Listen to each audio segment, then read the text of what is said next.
هذا البرنامج برعاية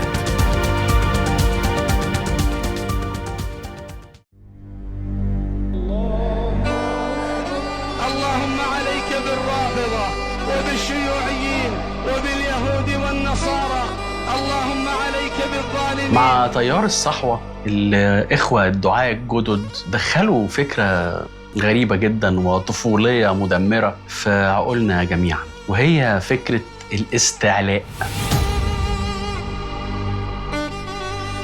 بقى عندنا استعلاء غريب جدا ضد كل الناس، وبقى كل مجموعة تتبع الداعي من الدعاة بتعتقد في نفسها إنها الفرقة الناجية أو شعب الله المختار.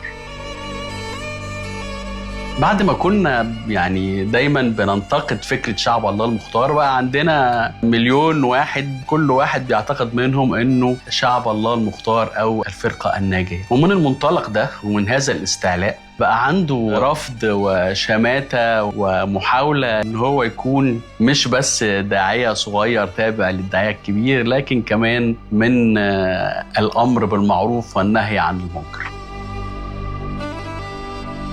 مع الفكرة دي ومع طفوليتها الشديدة والحقيقة أثرها في تمزيق المجتمع والتفرقة بين الناس، جت فكرة عصيدة عامية مصرية بتقول ببساطة كده: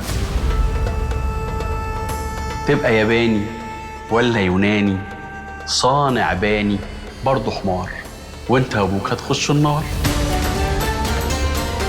تبقى بولندي ولا هولندي، سيان عندي برضه حمار، وانت وابوك هتخشوا النار. تبني مصانع، تجني مزارع، وتأكلني وتشربني، واما اتمارض هتطيبني، بس حمار، وانت وابوك هتخشوا النار. واجي اخلف واد متخلف طالع لامه داهيه تغمه، اجري لعندك واطلب فيزا لاجل حياتنا ما تبقى لذيذه، ويبقى لابني باسبور بني زي ماري وخريستو ويني، يدرس عندك ويعشق بنتك وامك واختك، ياد يا حمار، انت وابوك هتخشوا النار.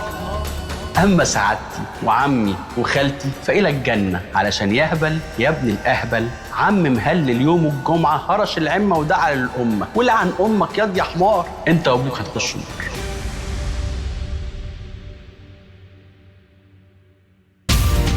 هذا البرنامج برعاية